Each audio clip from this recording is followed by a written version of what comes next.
Meu nome é Juliano Freire, sou um homem branco, cabelo castanho, uso barba, óculos de grau, estou usando uma camisa com motivos nordestinos e calça jeans. Olá, meu nome é Ana Paula Nóbrega, sou uma mulher branca, de cabelo castanho escuro abaixo dos ombros, tenho olhos castanhos escuros e estou utilizando uma blusa verde.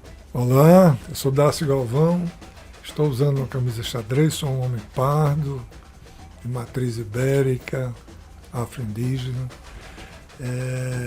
e estou usando, tenho 1,80 m e o que mais? E feições afinadas e afiladas. Meu nome é Gilberto Cabral, eu sou músico, trombonista, estou com um trombone na mão, estou de camisa vermelha, sou um homem negro e sou músico, pronto, já falei tudo. Este é o primeiro episódio da nossa série especial de podcasts do Carnaval 2025. Vamos conversar sobre um tema que é a cara do Brasil, o Carnaval. Mas vamos abordar uma história muito particular, que atravessa o tempo e os costumes da nossa cidade natal. Vamos mergulhar no passado e entender como o Carnaval natalense surgiu e se transformou. Para isso, temos como convidados figuras muito importantes da história da cultura natalense. O ativista cultural Dácio Galvão e o produtor cultural Maestro Giba. Vamos bater um papo sobre as origens e as peculiaridades desta festa, que até hoje é sinônimo de alegria nas ruas da nossa cidade. Mais uma vez, sejam bem-vindos, Dácio Galvão e Maestro Giba.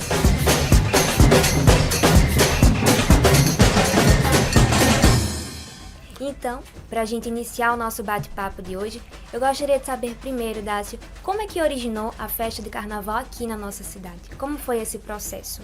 Você fala nos últimos 15 anos, que é quando Isso, a a gente... origem, aqui.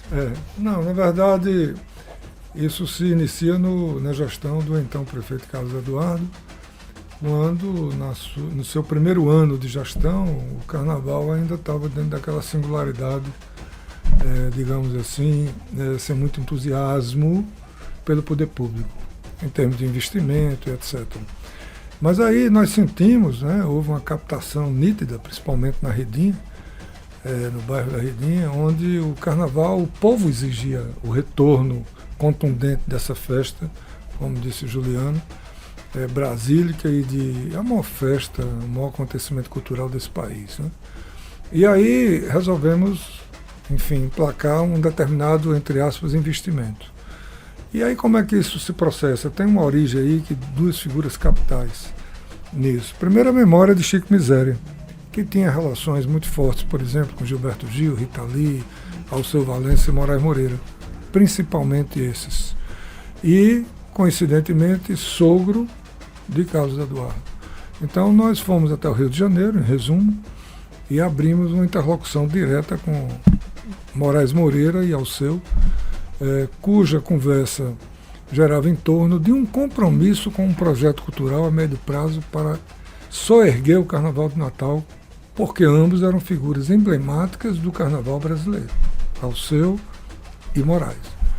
Então não era uma conversa de um mero contrato formal para que esses dois artistas se empenhassem em vir para Natal e subir no palco e fazer um show. Não era isso, era um processo midiático também, cultural, etc., de soerguer o Carnaval de Natal, e eles toparam. Necessariamente, a base era uma regulação financeira capaz, naquele momento, da prefeitura bancar, efetuar pagamento, etc. e tal. Dácio, isso foi em que ano? Olha, isso tem há 15 anos atrás, fazer uns cálculos rápidos aí. 2000, exatamente. Então, e assim começou. Virou evidente que essas duas figuras canalizaram para si, essa responsabilidade, e ao mesmo tempo, óbvio, que havia dentro da cidade músicos anônimos e outros já projetados também com a mesma disponibilidade de participar. Porque também não é uma andorinha só que faz verão, quer dizer, não eram os dois só que Mas foi fundamental a presença desses dois e a decisão do então gestor na época de abrir essa perspectiva de projetos. E a receptividade desses dois artistas? Bom, isso foi um ato contínuo, né? Nós também pegamos o modelo que, como Mariano Suassuna diz, o que é bom deve ser copiado. Então, Recife já tinha vendido para o Brasil e para o mundo o modelo de polos carnavalescos. E aí nós adaptamos esse sistema de polos para Natal, respeitando a peculiaridade de cada território na sua, vamos dizer assim, vocação cultural. Se a Ribinha tem uma vocação X, né? Se Ponta Negra, a vila, a área ali também referente a uma área mais turística, quais os apelos, né? E aí a gente foi buscando as identidades receptoras de cada território, e esses polos respeitavam o que as comunidades sugeriam. Por exemplo, o polo Petrópolis, né? Tem a característica do baile de máscara, etc., os blocos de elite dos anos 60. Então, esse diálogo, essa democratização através dos editais públicos e da intensificação do chamamento que o poder público faz para que esses brincantes carnavalescos participassem do processo de remodelagem do carnaval foi vital.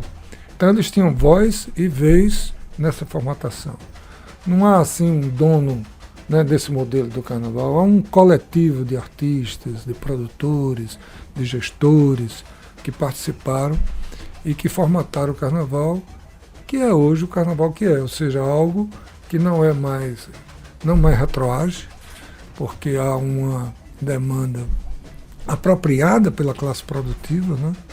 Não é uma coisa que o poder público faz, ele compartilha com os principais atores, que são os músicos, os cantores, enfim, os brincantes, os carnavalizantes, como se diz, da cidade e do estado.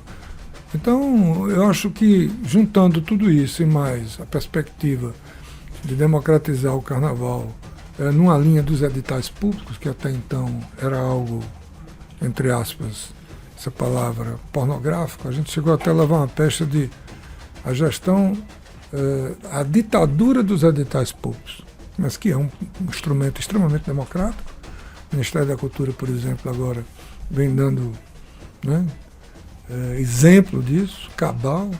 Quer dizer, os editais é o instrumento que vigora hoje, não só na área pública, como também na área privada. Você tem, mesmo no Rio Grande do Norte, a Unimed dando esse exemplo já, fazendo seus editais, e algumas outras entidades federais, como a Petrobras, o próprio Banco do Nordeste, etc. Então, eu acho que essa democratização do Carnaval de Natal tirou o quem indica e sugeriu, de fato, a possibilidade de se fazer uma grade onde a grandíssima maioria dos participantes do Carnaval de Natal são do Rio Grande do Norte, ou seja, no sentido de que artisticamente a arte musical carnavalesca do estado está bem representada, em torno de 95% ou mais.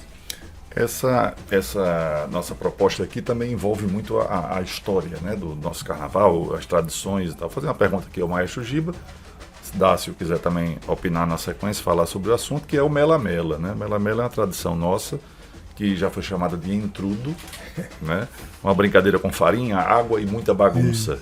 Parecia ser uma tradição do início do carnaval em Natal. Como eram essas manifestações populares? Que impacto elas tinham na cidade? Vocês podem recordar alguma coisa para a gente?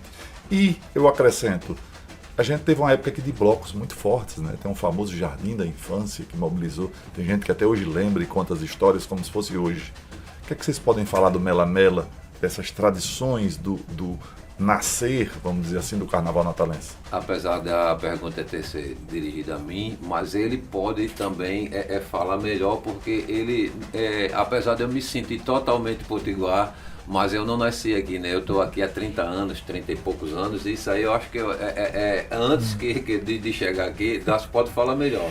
Ajuda aí, Dácio. É verdade. Eu alcancei o carnaval ainda com o clubismo, né? Onde a América Aeroclube, a ABB, oligopolizavam as festas carnavalescas, né? E havia o Coço, né? O Coço, fundamentalmente ali na Avenida Deodoro, também na Rio Branco, de tal modo que à noite circulava o Coço, que na verdade o Coço era a grande carreata, como se chama hoje, carnavalesca, onde os blocos de elite Você falou aí no Jardim de Infância, mas tem as Bacurinhas, né? Os Camaleões, o Lunique, são vários blocos, né?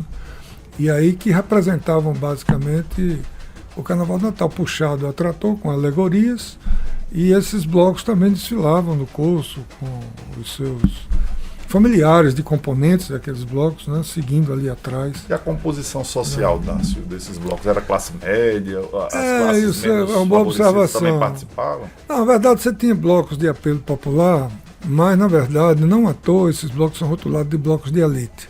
Então, predominava mesmo a classe média. Por exemplo, eu tinha 2 irmãos que participavam, um dos Camaleões e outro dos Vampiros e tal. Eu cheguei a participar ainda de um nome fatídico, eu acho, que era o Fórmula 1. Mas já foi na decadência dos blocos de elite. Mas eu alcancei, por exemplo, no América Futebol Clube, os carnavais de Natal, nesse período, porque à noite, depois do curso, todo mundo ia para a América. Então, já era aquela... Quer dizer, não era ainda a sede atual, que foi tombada recentemente, era a sede antiga, e era aquele carnaval das lanças-perfumes, do flerte, né? Você passava perto, próximo de uma menina, e dava uma espreiada de lança-perfume para conquistá-la, etc. e tal. Mas, de fato, havia esse caráter elitizante. Só para complementar, e daqui a pouco passar a palavra para a Ana, mas bem rapidinho, você lembra de alguma figura, de uma personalidade, de uma pessoa que encarnava? Porque isso é muito uma época nos 60, entre 50 e 70, tinha alguém em Natal que simbolizava o carnaval? Olha, tinha o Rei Momo, né? A figura do Rei Momo, né? Que era o pai de Babal, né? E de Galvão Filho, que era uma figura exponencial. Tinha também, lá na Redinha, João Alfredo, que foi uma outra figura assim, emblemática como o Rei Momo naquele tempo. Quer dizer, o Rei Momo necessariamente tinha que ter a saúde física, como na Idade Média tinha os momos, né? Então, isso está reconfigurado. Mas então tinha o curso, tinha esse projeto, tudo isso, quer dizer, vai a uma decadência quando há aquele grande acidente ali no Balde, que eu não alcancei nesse período, quer dizer, eu não vivenciei, mas a gente sabe que foi trágico e que, enfim, morreu muita gente e tal, repercutiu, o carnaval parou. Agora, é necessário dizer também o nível de qualidade do Giba daquela época. Por exemplo, a gente tinha a orquestra de Carlão no América Futebol Clube, onde inclusive uma das maiores cantoras do mundo participou, né? Que foi a grande jazzística brasileira Flora Purim. Ela chegou a cantar na orquestra de Carlão, super orquestra. E hoje vive nos Estados Unidos. Isso, ganhou, sei lá, 8 vezes o prêmio de uma das maiores vozes de jazz pela Downbeat. É uma grande figura, está viva, a esposa de Ayrton Moreira, né? Grande percussionista brasileiro, reconhecimento mundial. Bom, então havia essa característica. E havia também a matinê para a criançada, e aí sim eu participei nas 2 sedes, na antiga e na outra. Eu estou falando no América porque havia o Aeroclube e a ABB, mas a diferença era absurda, porque de fato o Carnaval do América era o que era a maior festa do estado do Rio Grande do Norte, era coisa do clube, mas repetindo, era uma coisa voltada para a classe média. É evidente que você tinha nos bairros periféricos as manifestações, tinha sim, nas quintas principalmente, a gente sabe que tinha, mas, e nas rocas também, por exemplo, berço das escolas de samba, mas não tinha, digamos assim, uma pulsação a ponto de formar opinião na mídia, etc. não. E falando nessa questão musical, maestro Giba, o senhor lembra de músicas dessa época? Ainda toca músicas dessa época do Carnaval de Natal, mais do passado? Sabe alguma música? Sim, toca muita coisa de Dozinho, né? Que eu sou um fã incondicional de Dozinho. Se foi mais, eu tive a honra e a sorte de fazer alguns trabalhos com ele, fazer arranjos para a música dele, que até o Seu gravou, né? E também mais forró, que recentemente gravou Vão Me Levando. Então, e tem as músicas de Carlinhos Santa Rosa também, que é falando do cheirinho da Loló, do Saca-Rolha, né? Então, tem muita coisa que se toca ainda, que as pessoas até pedem, quando a gente está tocando, ei, tal música de Carlinhos Santa Rosa, tal música de Dozinho, aí é por aí, né? Os antigos ainda estão muito presentes no nosso carnaval. Maestro, e como é que surgiu a banda do Giba? A banda do Giba, na realidade, isso começou, um movimento que começou lá em Recife, nas Reladeiras de Olinda. eu fazia um bloco lá que era a minha cara, era a minha cara no meio da rua, e alguém começou, eita, vamos pra banda, quer do Giba, não sei o que, eu aproveitei isso aí e coloquei DUGIBA, do Giba, é um nome só, né? E começou por isso. E aqui quando eu cheguei em Natal, um tempo depois, eu acho que no segundo ano que eu já estava aqui, eu cheguei aqui em Natal em 81, não, em 87, desculpa, 81 foi outro movimento, 87, em seguida eu conheci Dácio, e ele me convidou para fazer trabalhos aleatórios, né? Eu comecei a fazer música, as letras dele, e outros trabalhos também com quinteto de metais. Foi o primeiro trabalho que a gente fez junto, foi com quinteto de metais. E em seguida ele trabalhava com Candinha e me chamaram para fazer o carnaval. Vamos fazer o carnaval. Aí eu mapeei os blocos lá da Redinha. Acho que na época tinha uns 40 blocos ou mais. Então eu peguei, quem é que tem letra aí, quem é que tem música, quem não tinha letra, mas não musicalizava, então eu musicalizei todo o material lá da Redinha e comecei a fazer por esse movimento. Então pronto, a banda do Giba ficou mais forte ainda com isso, né? Aproveito também dizer que eu fiz muito tempo a banda da Ribeira, que é um bloco que sai na sexta-feira, depois do Nemir, né, que foi o primeiro maestro que fez o trabalho com eles.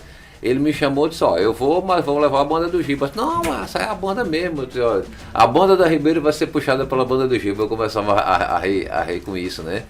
E depois eu até falei para Haroldo, não, vamos permanecer com banda da Ribeira. A banda do Giba, quando sair daqui, é a mesma banda, mas a banda da Ribeira para ficar tradicional, ficar conhecida, e a banda do Giba, quando alguém chamar, eu levo essa banda do Giba. E o natalense gosta muito de frevo, né, maestro? Gosta sim. A sua trajetória musical iniciou ainda na infância, na juventude? Conta um pouquinho pra gente como se deu esse processo. Comecei com 12 anos de idade. E comecei de uma forma até engraçada, porque na minha família não existe nenhum músico assim que... Tem alguém que gosta de violão, já espalhado, ou alguém que toca um instrumento de percussão, assim, mas uma coisa não profissional, coisa para se divertir. E eu estava um dia em casa, um dia de domingo, assim, brincando na sala. Meu pai estava reformando a casa, né, tirando as paredes e colocando outra. E entraram dois primos meus com um caderninho de música. A gente tem que estudar música, vamos estudar música. Eu disse, não quero não. Eu não vi atração naquele em caderninho, né? E meu pai disse, vai estudar. Eu disse, não quero. Ele disse, não, tá bom, faça o que você gostar eu vou apoiar. Mas com 2 semanas depois eu estava no mesmo local, né, ali brincando, e a construção ainda estava rolando. Eles entraram com o instrumento na mão, já estava com o instrumento na mão. Eu digo, eita, eu quero ser músico, eu quero estudar. Aí meu pai disse, não vai fazer as coisas porque eu quero, porque eu disse que gostava. Eu disse, não, mas é eu que quero mesmo. Aí eu me lembro das palavras dele, né, que foram sábias. Você quer mesmo? Quero. Então pronto, eu vou te apoiar. Agora estude para ser um bom músico, porque meieiro ninguém quer saber não. Você tem que estudar para fazer bem feito. Eu disse, não, tá, eu quero. Então, pronto. Então foi o meu maior apoiador, foi meu pai, até hoje está com 92 anos, mas ele quando vem para cá, ou quando eu estou na ele disse, mas Henrique, não tem nada aí para escutar não? Aí eu pego o instrumento, vou lá tocar para ele, tocar chorinho que ele adora, né? E é por aí. Comecei aos 12 anos e não parei mais, Tô com 62, faz 50 anos. A gente volta daqui a pouquinho a conversar com vocês, porque a gente separou um momento que chamamos de Pílulas de Direito. Os especialistas do Judiciário vão falar um pouco sobre temas que fazem conexão direta do Carnaval com a Justiça. A gente volta daqui a pouco. Pode? Não pode. O Carnaval é uma grande festa onde nossa população desfila nas nossas avenidas, nas nossas ruas e praças, a nossa criatividade e a nossa tradição popular. Mas mesmo durante essa festa, é importante lembrar que a legislação civil, a legislação penal e a nossa Constituição permanecem em vigor. Então a Lei 9.610 garante aos autores de obras intelectuais o direito a obter os lucros da execução de suas obras. Então as bandas que vão fazer execuções públicas, ou seja, tocar em lugares públicos como as praças, as ruas, músicas de outros artistas, devem se dirigir ao ECAD, que é o Escritório Central de Arrecadação e Distribuição de Direitos Autorais, pagar por uma licença normalmente coletiva e executar as músicas de outros artistas sem cometer nenhum tipo de ilegalidade. Vai caber ao ECAD, depois do evento, distribuir para os autores um percentual do que for arrecadado. Então lembre-se, embora nas execuções públicas haja necessidade de se dirigir ao ECAD e se ter a licença, para as obras de domínio público, que são aquelas que existem há mais de 70 anos do falecimento do seu autor, podem ser executadas de forma gratuita. E, além disso, as músicas executadas nos nossos lares, em reuniões familiares, sem o intuito de lucro, podem ser executadas sem a necessidade de se recolher o direito autoral.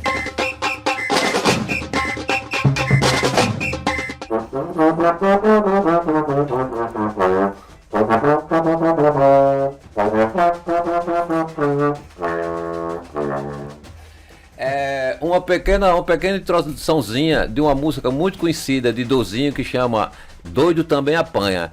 Ele fala, isso é muito interessante, porque ele fala, né? É bom ficar direito se quiser continuar no salão, se quiser estar no salão. Não se faça de doido não, não se faça de doido não. Não fica aproveitando o vai e vem da multidão, aí não se faça, né? Eu já notei que sua loucura é manha. Mas não esqueça que doido também apanha. Sensacional, né? Dozinho é um patrimônio do nosso carnaval, um símbolo, né? Total. Dozinho, inclusive, foi um dos homenageados de uma das edições do Carnaval de Natal, ainda em vida, etc. Participou ativamente. E Giba, ele esqueceu de dizer, mas ele também, na época, ele foi convidado para coordenar o Carnaval de Natal. Então, ele, além de regimentar, fazer esse mapeamento ao qual ele se referiu, ele foi coordenador do Carnaval durante alguns anos e ajudou muito nessa estruturação toda.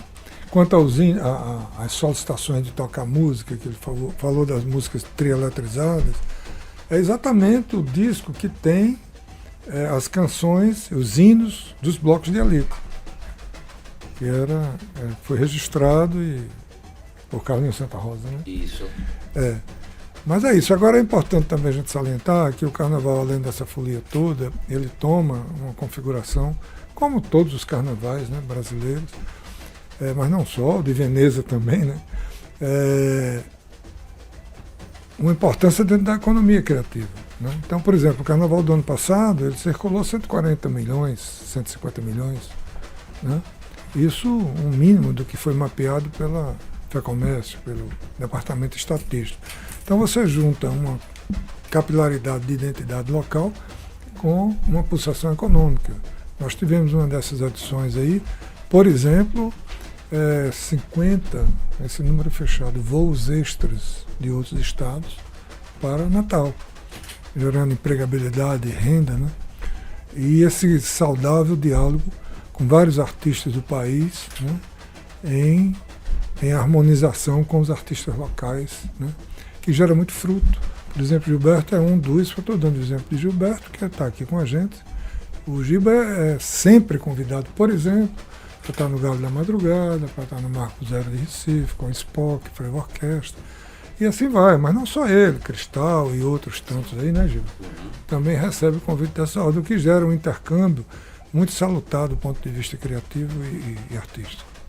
Agora, voltando a falar sobre a parte histórica do carnaval aqui na nossa cidade, a gente sabe que tem vários polos, como já foi dito aqui, e um deles é o Polo Cidade Alta, que Sim. também foi uma parte crucial aqui no processo do carnaval em Natal. Como vocês observam esse processo? Eu tributo aquilo que a gente tinha falado inicialmente. O Carnaval de Natal procurou dialogar com os fazedores da festa, ou seja, os produtores, os artistas, os brincantes. E não foi diferente com o Centro Histórico, como você está se referindo. Eu diria até que a última edição ela teve uma reconfiguração mais ainda alargada, porque nós conversamos com os produtores, por exemplo, as Kengas, tem 40 anos ali, né? A resistência de Lula Belmont. Nenhum artista que a prefeitura levou para ali foi em desacordo com a produção das Kengas. Todas as produções foram combinadas com eles. Então, o acesso, por exemplo, aí tem uma demanda para o apelo de artistas transgêneros. Nós aceitamos esse tipo de proposta, a indicação dos artistas locais e convidados, E assim fizemos. Claro que a gente tem uma curadoria no carnaval, a gente discute, etc e tal, porque não basta só ter a questão em si, né? Mas tem que ter a qualidade também, né? Uma outra proposta que o Centro Histórico nos trouxe, e nós aceitamos, foi o percurso dos blocos afros, né? Inclusive nós trouxemos o Xambá, que vai estar na segunda-feira com o Spock esse ano lá no Frevo, mas nós trouxemos o ano passado para Natal, junto com o Zamberacatu, e aí fizeram todo o cortejo afro e tal. Então, essas, digamos, diversidade, né, cultural, nós dialogamos com todos os polos. Centro Histórico, porque você falou no Centro Histórico, mas, por exemplo, nas Rocas, nós dialogamos com as escolas de samba, com a Liga, e assim vai. Em Nazaré, onde nós estamos, por exemplo, a gente dialogava com um carnaval que já pré-existia, comandado pelo então ativista Haroldo Alves, né? Era vereador também e tal. E aí cresceu demasiadamente, mas cada território desse tem, repito, uma peculiaridade e uma solicitação de apelo. E a gente dialogava dentro do possível. Por exemplo, Nazaré mesmo tem um apelo, como lá no Buiú, na Redinha. Na Redinha você tem o Cruzeiro e o Buiú. São duas vertentes no mesmo território diferenciadas.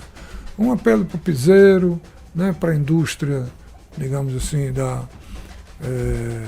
cultural, e o outro para o identitário, né, para o bloco de rua, para a banda do Siri, para os blocos carnavalescos, na Praça do Cruzeiro. Quer dizer, são duas matrizes ali culturais distintas, né? E a gente respeitava isso. Ou seja, a gente não oferecia só a massa o que ela queria, mas a gente também dava o biscoito fino, né? Então, Zé Mendonça, grande compositor da Redinha, era valorizado, o Baiacu Navara, né? A banda do Siri, esses emblemáticos blocos. Tanto é que, o Giba se referiu no início aqui rapidamente, mas um dos CDs da banda sinfônica que nós produzimos, nós conseguimos gravar o hino do Baiacu, da banda do Siri, das Quengas, né? E também duas músicas emblemáticas, uma dessa de Dozinho. E aí convidamos ao seu, Geraldo Azevedo, Elba Ramalho. Quem quiser ter acesso, Dácia, a esse material, está disponível? Olha, está entrando em disponibilidade agora em todas as plataformas. Inclusive, a Cristina lá do Baiacu andou me procurando, perguntando exatamente isso que nos indaga, mas vai estar... E o nome desse álbum? Não, é Banda Sinfônica RN. Banda então Sinfônica. Já não está... confundir com Orquestra Sinfônica. Já está disponível? Não, ainda não. Ele vai subir. Sim. Ele vai subir, ainda como a gente diz. Antes do carnaval? Sim, vai sim. E o maestro Giba, que tem toda essa experiência do nosso carnaval, chegou aqui há mais de 30 anos. Isso. Maestro, e a evolução de quando o senhor chegou para os dias de hoje? Como é que foi esse salto do nosso carnaval que Dácio já falou aqui pra gente? Foi um salto imenso. Eu sinceramente, eu até me admiro e fico assim, quando estou conversando com os músicos, quando eu cheguei aqui, era engraçado. Se eu quisesse fazer um trabalho profissional com trombone, que é o meu instrumento, eu tinha muita dificuldade de encontrar, porque se tivesse, estava todo mundo guardado, não aparecia, né? Eu ia dizer, onde é que tem músicas aqui, até antes do carnaval, tem um som ali pela Ponta do Morcego, né? Uhum. Eu ia, mas ninguém sabia nem o que era trombone, então eu comecei a tocar tudo isso, onde é que tem um enterro, vou tocar também, onde é que tem, vou também, para começar a aparecer. Mas hoje em dia, se eu disser assim, eu quero fazer um trabalho, não é só com trombone, é com qualquer músico de sopro. Eu tenho dificuldade para saber quem é que eu vou chamar, porque todo mundo quer. E tem assim, ó, para montar uma banda, ele fazia, você vai fazer como é o carnaval lá da Redinha todo. Eu digo, pai, você tem que tomar muita vitamina, porque eu não dormia. Tem que ter resistência. Hoje não, se você assim abrir a quantidade de orquestras que tem, de pessoas que foram à frente, né? Os maestros que estão à frente, é uma coisa absurda também, tem muito. E o melhor, de qualidade, porque não tinha essa qualidade. Eu vou contar uma coisa aqui para vocês que talvez vocês não saibam, talvez até a classe musical sabe, mas não é todo mundo. As bandas que vão para o meio da rua, em Recife, Olinda, geralmente são pessoas assim que estão começando ou que não são assim, não estão, como diria, para não padrão, mas não são do primeiro time, né? Vamos dizer assim. E aqui não, os músicos do primeiro time vão todo mundo para a rua.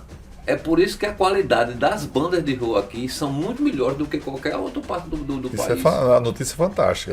Pode ter certeza. Realmente, eu sabia que eram boas, mas não. Não, mas também não sabia. São as bandas que você ouve no meio da rua hoje em dia, eu posso citar Papão, Beethoven. Eu não vou citar. O cara nasce com a responsabilidade, o nome de Beethoven, é uma responsabilidade. Mas assim, é sensacional o trabalho que eles fizeram, porque eles desenvolveram uma capacidade que todo mundo, assim, os professores da universidade, quando eu vou fazer qualquer trabalho, eu tô disponível, se você quiser, você vê. Então a qualidade subiu muito, né? Como no Recife tem essa coisa de tem as bandas de baile, as bandas que vão para os clubes, as bandas que vão para o palco, e as bandas que vão para a rua geralmente são, e o carnaval como é muito maior do que aqui, né? Aí pega músico, muito músico iniciante para botar no meio da rua, para falar ralação, né? E outra coisa, né, que a gente conseguiu aqui, né, através de muita luta, é que os músicos tivessem mais dignidade no meio da rua, né? Tocar no máximo 3 horas. Sim. Porque em Recife toca 5, 7 horas e esses caras tudo por o lado, cortado. E isso foi conseguido aqui, né? Foi conseguido através da gestão. Faz muito tempo? Justamente de 15 anos para cá. Foi construindo. Agora a gente, me perdoe, Dácio, mas é porque senão a gente não vai perder essa chance aqui. Eu vou fazer um pedido a você e ao maestro. Nós sabemos que você é compositor, você é vou dizer, um cara, né, ter essa intimidade, é um cara ligado à literatura, à parte cultural como um todo, mas à literatura, tudo, e a gente sabe que você é compositor.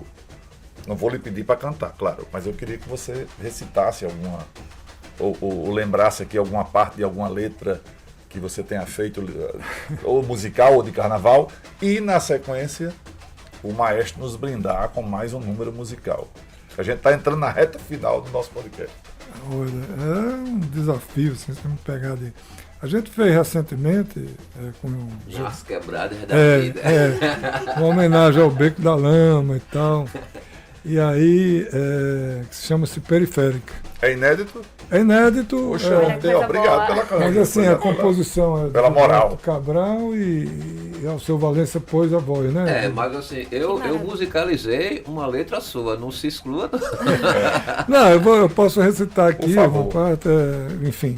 O título é Periférica, e Nas Quebradas da Vida, Beco da Lama, clama, ama você. Ato prismático da ilusão, venha ver, utopia do ser. Nas suas tranças ancas se vê, raio, clarão na escuridão, se desenhando no vai e vem. Da minha vida. É porque é emocionante.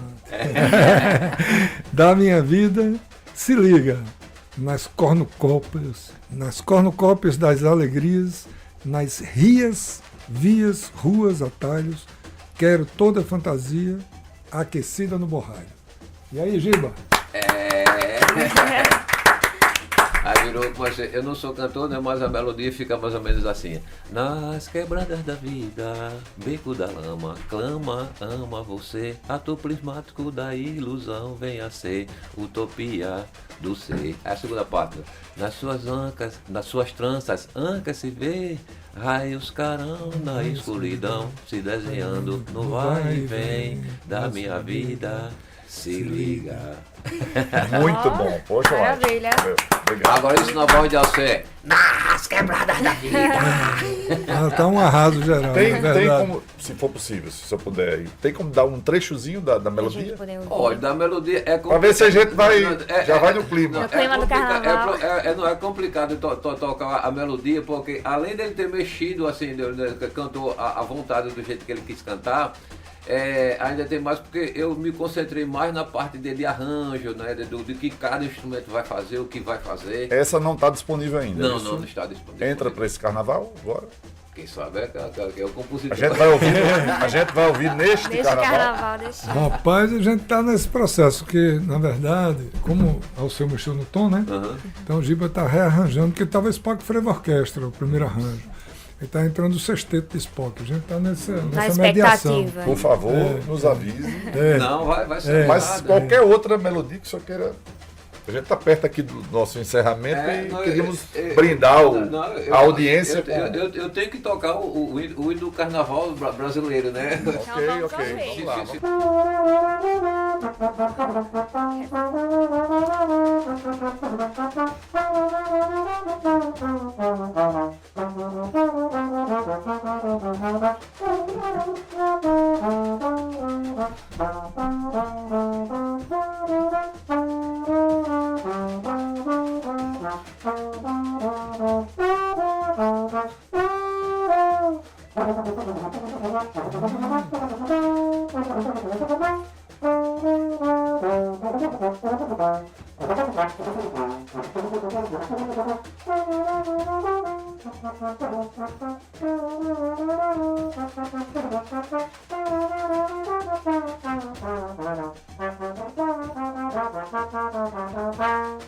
Viva o carnaval de Natal!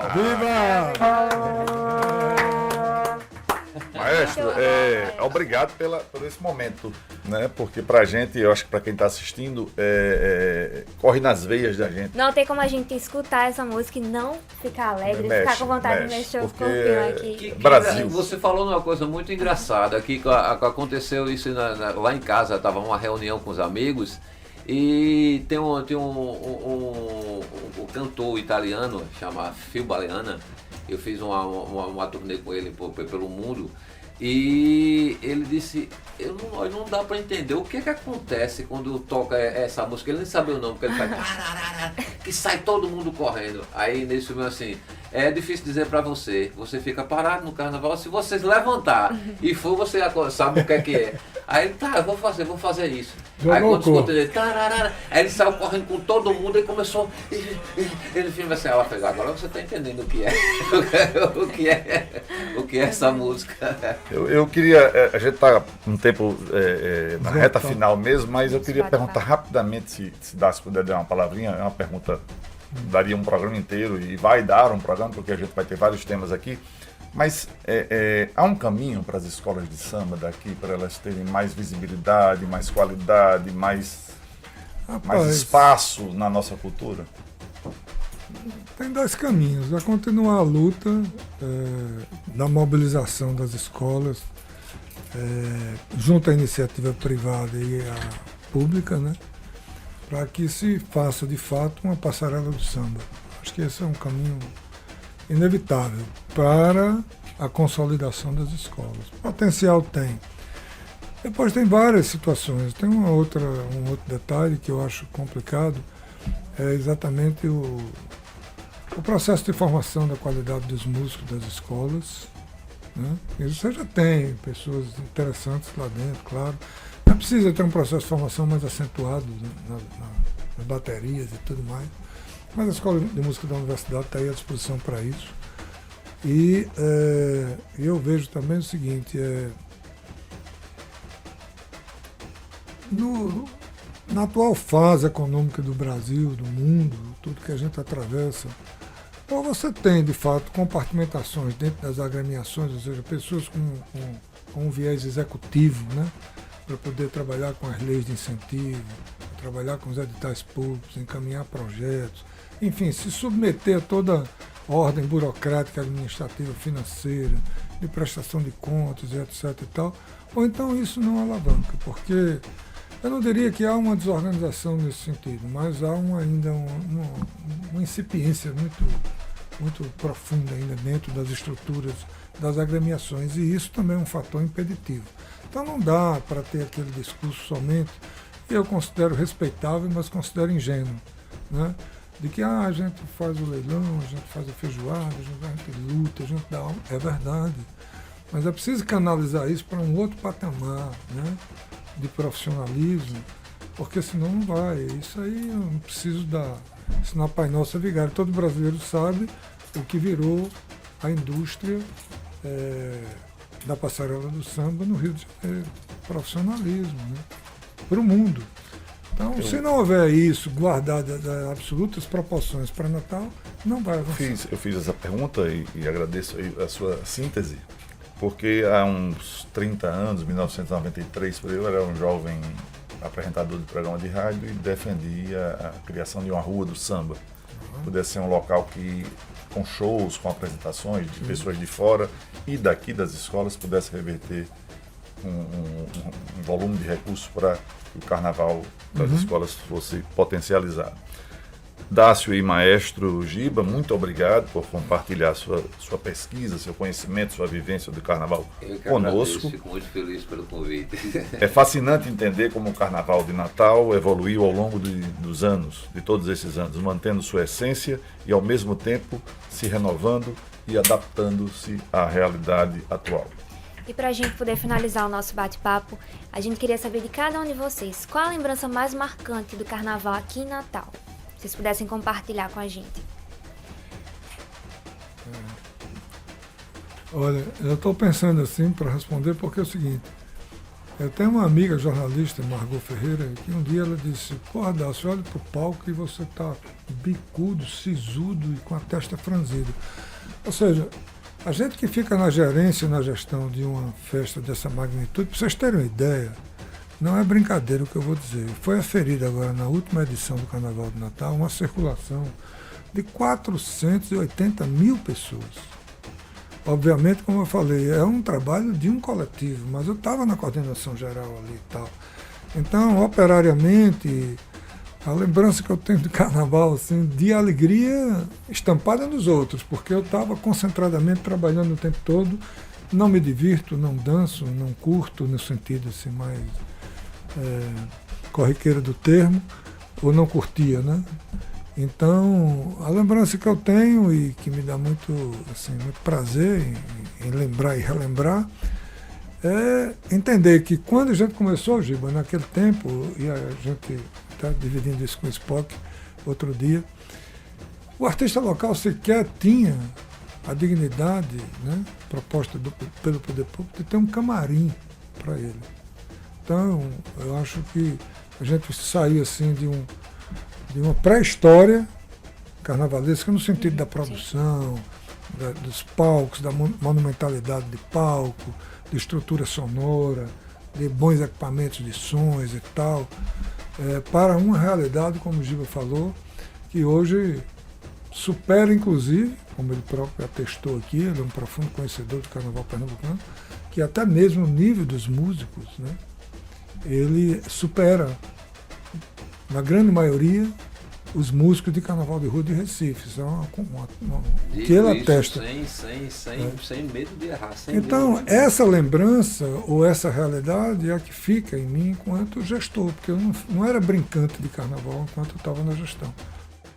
Eu queria até poder dizer, não, foi tal, o bloco tal, carnaval, mas assim, era muita concentração, porque entra a segurança pública, entra, né, o judiciário, Ministério Público, entra saúde, enfim, é uma série de articulações que você tem que fazer, mobilidade urbana, organizando o trânsito, não deve ter morte, como nesses 15 anos não houve um acidente fatal dentro de nenhum polo.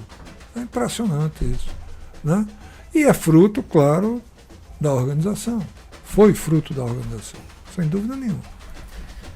Da minha parte, posso falar para vocês que o carnaval todo, eu sou carnavalesco, eu nasci, me criei em Olinda, toquei a vida toda lá, e quando eu vim para cá, eu comandava as bandas, mas um fato que ficou marcante para mim é que no último dia, na quarta-feira, eu dizia para os músicos, todo mundo queria tocar, eu quero tocar, vamos fazer o seguinte, tem um cachê aqui para a banda, mas aqui é para quem chegar. Se chegar 60, eu divido por 60. Se chegar 10, eu divido por 10. Às vezes, eu teve uma vez, foi o recorde, né? 86 músicos tocando o Baiacu nas Varas, que era na quarta-feira. Final, né? O final.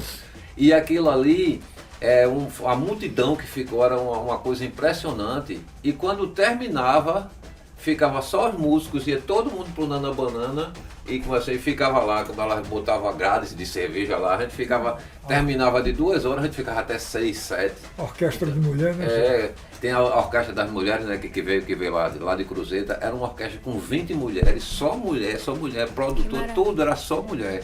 Eu achava isso fantástico. A mobilização em termos de profissionais, a gente chegou a contabilizar quase 5 mil profissionais envolvidos, os músicos não tinham todos empregados nesse período, é incrível. Mais uma vez, nós queremos agradecer em nome do Tribunal de Justiça a presença de Maestro Giba, Dácio Galvão, dizer que essa série especial de podcasts do Carnaval continua com outros programas que vocês poderão assistir e dizer que a sua audiência é muito importante para nós. É um prazer estar conversando com pessoas que são testemunhas e conhecedores do nosso Carnaval. Foi muito bom estar aqui. Espero que vocês tenham gostado do programa. Sim, agradecemos a oportunidade, né, Giba? Isso, muito obrigado. Obrigada por terem aceitado o convite de participar do nosso bate-papo, foi muito bom. E você que está nos acompanhando em casa, não esqueça, curta e compartilhe o nosso vídeo e também fique por dentro das nossas redes sociais e até o próximo episódio.